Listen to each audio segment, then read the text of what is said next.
1200 plus reporters.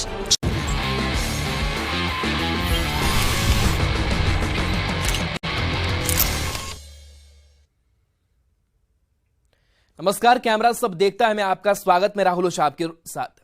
बंदरों का आतंक कितना परेशान कर सकता है कि लोग अपने घरों में कैद हो जाएं, ऐसा आपने नहीं देखा होगा। लेकिन मुंगेर के तारापुर में ऐसा ही कुछ हुआ है, जिसके बाद लोग दिन में भी लाठी लेकर चल रहे हैं।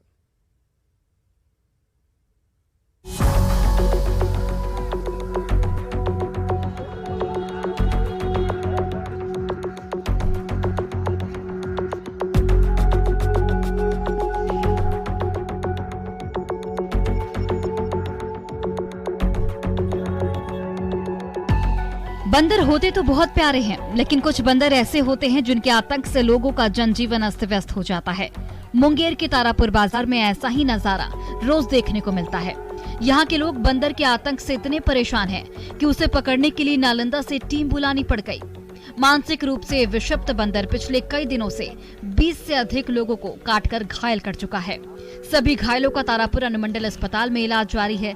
वन विभाग की टीम इन कटखने बंदरों को पकड़ने की लगातार कोशिश कर रही है, लेकिन इनके लिए भी बंदरों को पकड़ना टेढ़ी खीर साबित हो रहा है। बंदरों के अब तक नहीं पकड़े जाने से लोग पूरी तरह से भयभीत हैं। बंदरों के आतंक ने लोगों का जीना मुहाल कर दिया है। लोग अपने घरों से सहम कर निकल रहे हैं कि क्या पता अगला शिकार बंदर उन्हें ही न बना ले। पिछले 3 दिनों से कटखने बंदरों का लोगों पर हमला करने का सिलसिला जारी है। 3 से 4 बंदरों के आतंक के चलते तारापुर नगर पंचायत में अफरा तफरी का माहौल कायम है। तारापुर के दुकान बंदर के डर से व्यवसाय नहीं खोल पा रहे हैं। साथ ही यहाँ के लोग अपने घर के दरवाजे को बंद रखते हैं।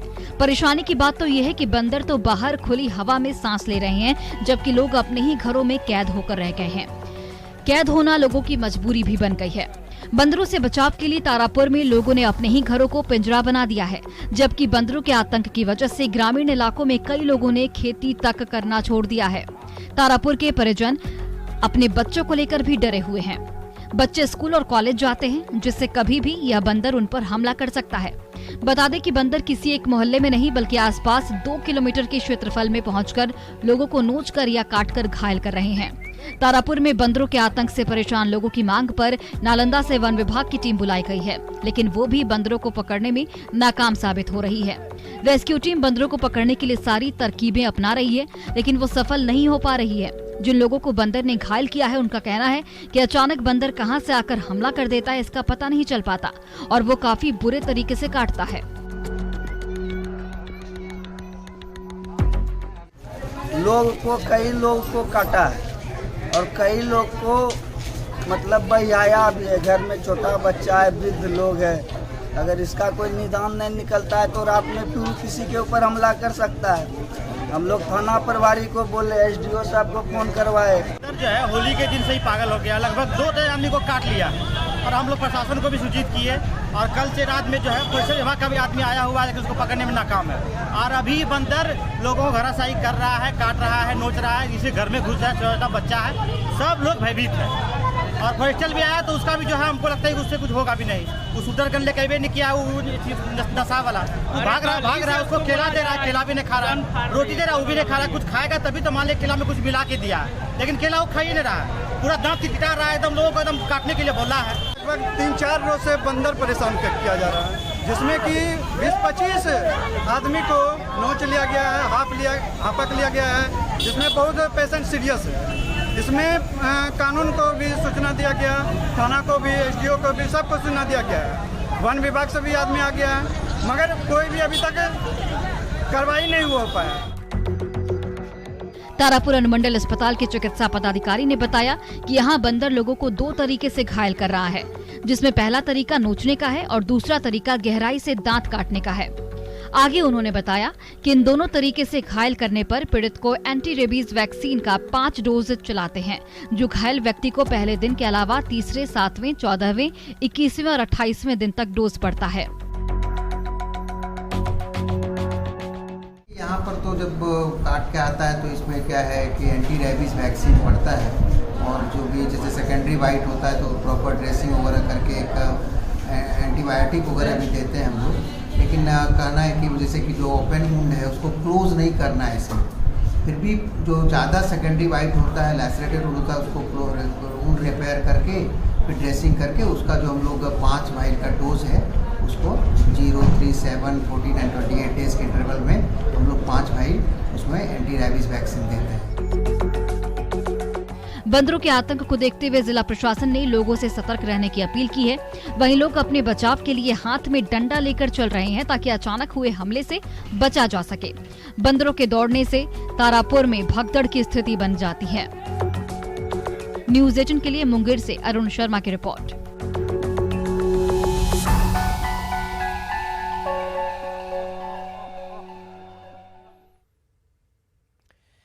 क्या आपने जंगल सफारी का आनंद लिया है? अगर हाँ तो अब जो तस्वीर आपको दिखाने जा रहे हैं उसे देख आपकी यादें ताज़ा हो जाएंगी, क्योंकि जंगल सफारी के दौरान पर्यटकों को इस जानवर का बेसब्री से इंतजार रहता है।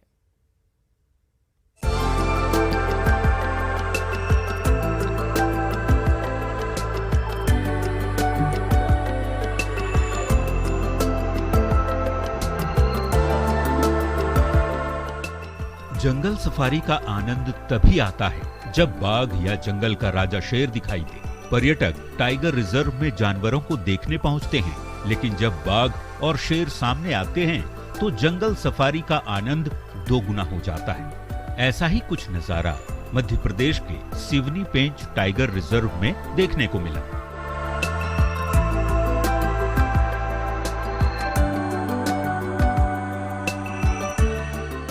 टाइगर रिजर्व की पाटदेव बाघिन और उसके 4 शावक जल स्रोत में पानी पीते नजर आए। इस खूबसूरत नजारे को देखकर पर्यटक रोमांचित हो गए और सैलानियों ने बाघिन और शावकों का वीडियो बनाया। बाघिन का ये वीडियो सोशल मीडिया पर वायरल हो रहा है।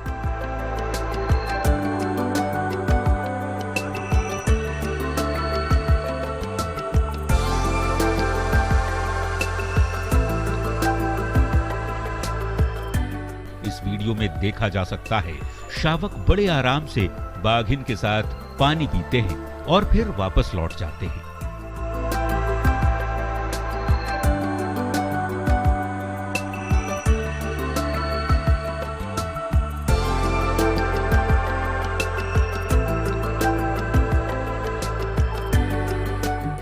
बाघिन T4 ने जनवरी में 4 शावकों को जन्म दिया था। इस बाघिन ने अब तक कुल 5 बार में 20 शावकों को जन्म दिया है। बता दें, पाटदेव नाम से मशहूर इस बाघिन T4 का जन्म साल 2010 में सुपर मॉम कॉलर वाली बाघिन से जन्मे 5 शावकों के साथ हुआ था, जिसके नाम पर 29 शावकों को जन्म देने का वर्ल्ड रिकॉर्ड दर्ज है। साल 2014 में बाघिन ने पहली बार 4 शावकों को जन्म दिया था, जिसमें 2 नर शावकों की मौत हो गई थी। शेष सभी वयस्क होने तक बाघिन के साथ रहे। टाइगर रिजर्व के अनुसार 5वीं बार में बाघिन ने 4 शावकों को जन्म दिया।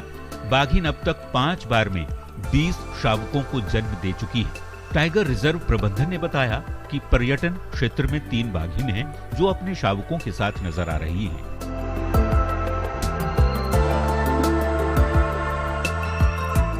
पहले पाटदेव बाघिन, जिसके ये 5वां लीटर था, मतलब अब 20 शावक हो चुके हैं इसके, तो पाटदेव बाघिन के बच्चे भी लगभग 3 महीने के हो चुके होंगे।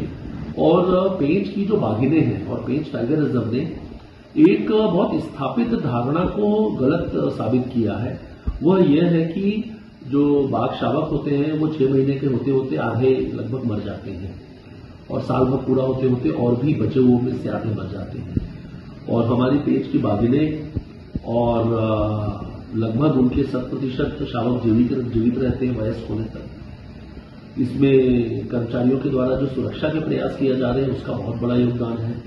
जो हमारे यहाँ पे प्रेवेस बहुत अच्छा है, बाघिनों को अपने शावकों के लिए खाना तलाशने में बहुत मेहनत नहीं करना पड़ता, उसका भी बहुत बड़ा योगदान है। बाघिन की ये तस्वीर पर्यटकों को काफी रोमांचित कर रही है। ऐसे ही दृश्य देखने के लिए पर्यटक दूर दूर से आते हैं। बाघ को खुले जंगल में विचरण करते हुए देखना अविश्वसनीय सा लगता है। इससे बड़ा रोमांच किसी भी जंगल सफारी का नहीं हो सकता।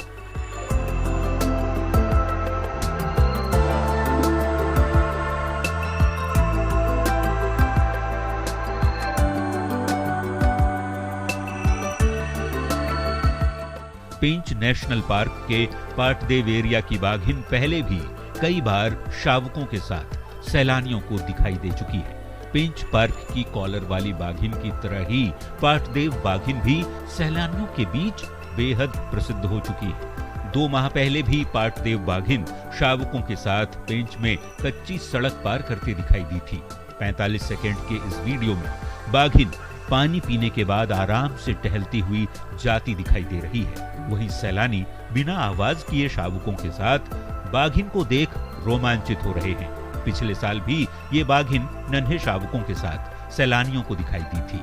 न्यूज़ 18 के लिए सिवनी से अजहर खान की रिपोर्ट।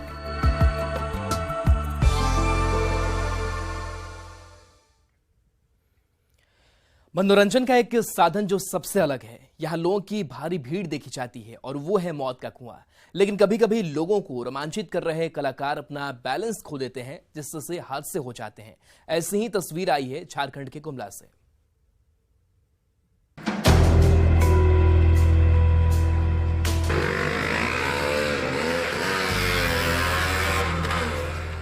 आपने कभी अगर सर्कस या मेला देखा होगा तो आपने जरूर मौत का कुआं वाला स्टंट भी देखा होगा। गांव से लेकर शहरों तक के मेलों में ये करतब जरूर दिखाए जाते हैं और बड़ी संख्या में लोग इसे देखने के लिए भी आते हैं। जैसा इस स्टंट का नाम है, वैसा ही मुश्किल ये होता भी है।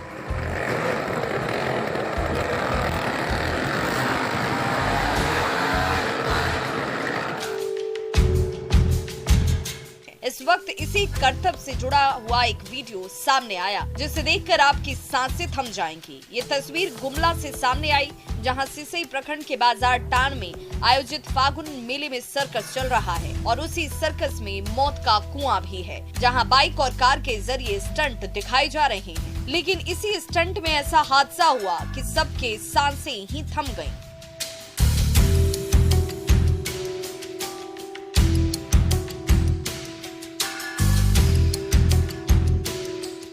दरअसल 3 कार एक साथ स्टंट दिखा रहे थे और तभी एक कार अनियंत्रित होकर नीचे जाकर धड़ाम से गिरी।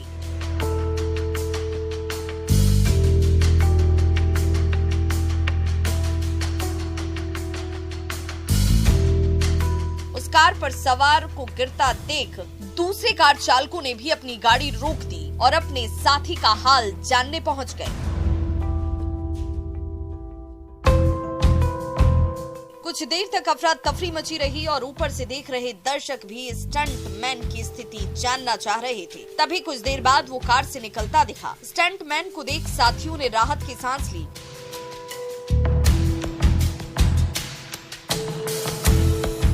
दरअसल सर्कस में चलने वाली अधिकांश गाड़ियां अनफिट होती हैं। प्रशासन की तरफ से दिए गए गाइडलाइंस का भी लोग पालन नहीं करते और ऐसे हादसे हो जाते हैं। गनीमत रही कि इस हादसे में कोई घायल नहीं हुआ। कार के गिरने का वीडियो सोशल मीडिया पर वायरल हो रहा है।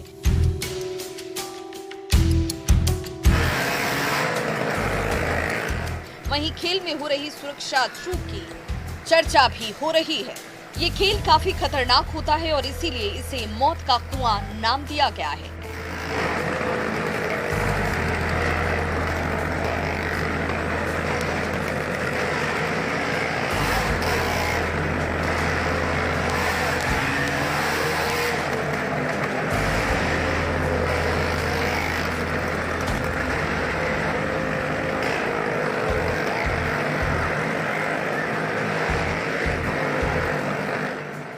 बाइक या कार पर करतब दिखाना आमतौर पर रिस्की माना जाता है और लोगों को ऐसा नहीं करने की सलाह दी जाती है।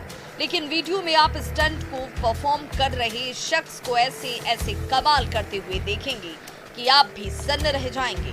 कुछ दिन पहले ही ऐसा ही एक वीडियो वायरल हुआ था, जिसमें एक स्टंट मैन मौत के कुएं में बाइक से स्टंट दिखा रहा था। वायरल हो रही वीडियो में आप बाइक पर सवार एक लड़के को मौत के कुएं के अंदर बाइक दौड़ाते हुए भी देख सकते हैं। ये कोई सड़क नहीं है, बल्कि गोल प्लेटफॉर्म है, जिस पर ये युवक करामात दिखाते हुए बाइक चला रहा है। उसने बाइक को बैलेंस करने के लिए पैर भी दोनों ओर से नहीं लगा रखे हैं, बल्कि एक ही तरफ पैर करके बैठा हुआ है। इतना ही नहीं, वो अचानक दोनों हाथ छोड़कर हवा में लहराने लगता है, जबकि बाइक तेजी से मौत के कुएं के अंदर दौड़ती हुई दिख रही है।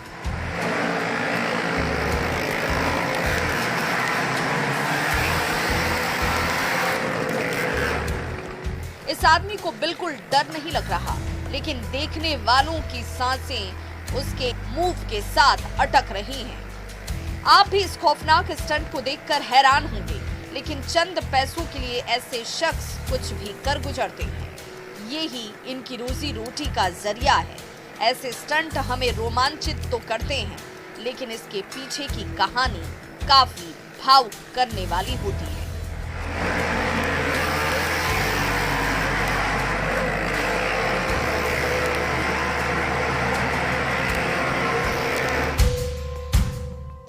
Bureau report, news 18।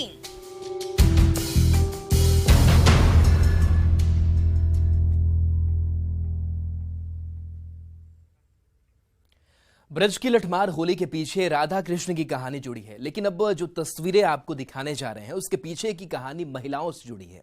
होली के 3 दिन बाद यहां महिलाओं को वो आजादी मिलती है जो सालों भर उनको नहीं मिलती।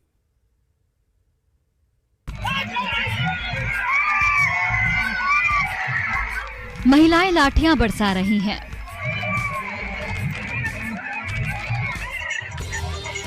लाठियों की वार से पुरुष बचने की कोशिश कर रहे हैं।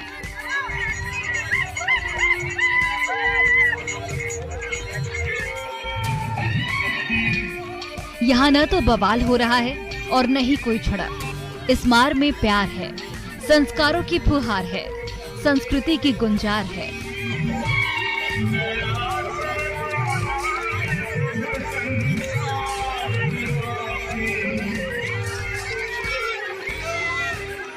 राजस्थान के प्रतापगढ़ जिले से आई ये तस्वीरें भारत की समृद्ध सांस्कृतिक विरासत की कहानी कह रही है, जहां महिलाओं की छड़ी के सामने मर्द बेबस दिख रहे हैं। महिलाएं अपने देवर की, अपने जेठ की, अपने पति, ससुर, सबको प्यार की छड़ी से मार रही हैं।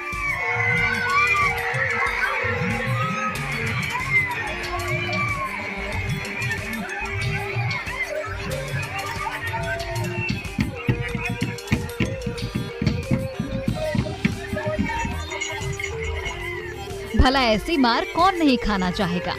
सो मर्द भी इस प्यारी मार की फुहार में सराबोर हो रहे हैं।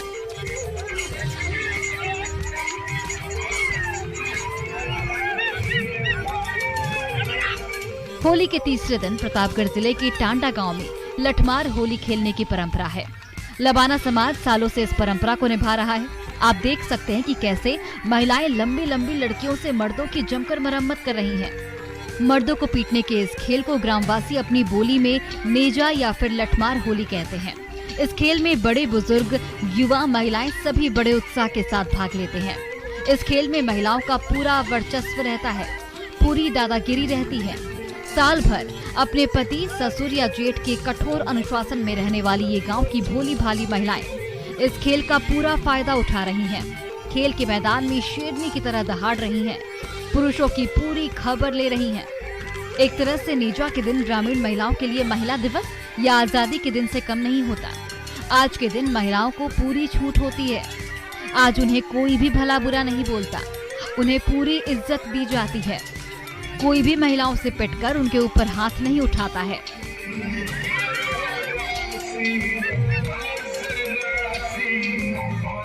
नेजा जो होली के पर्व के तीसरे दिन खेला जाता है। इसमें नेजे का तात्पर्य ये है कि इसमें महिला को पुरुषार्थ देखा जाता है। जब हमारे बंजारा लोग लदनी लेके गाड़ी पे लेके जाते थे, तो अगर कोई पुरुष नहीं होता था उस मौके पर, तब उसकी रक्षा के लिए, उस सामान की लदनी की रक्षा के लिए महिलाएं वो का इस तरीके से पुरुषार्थ देखा जाता है, जिसमें ये एक लठमार होली के तौर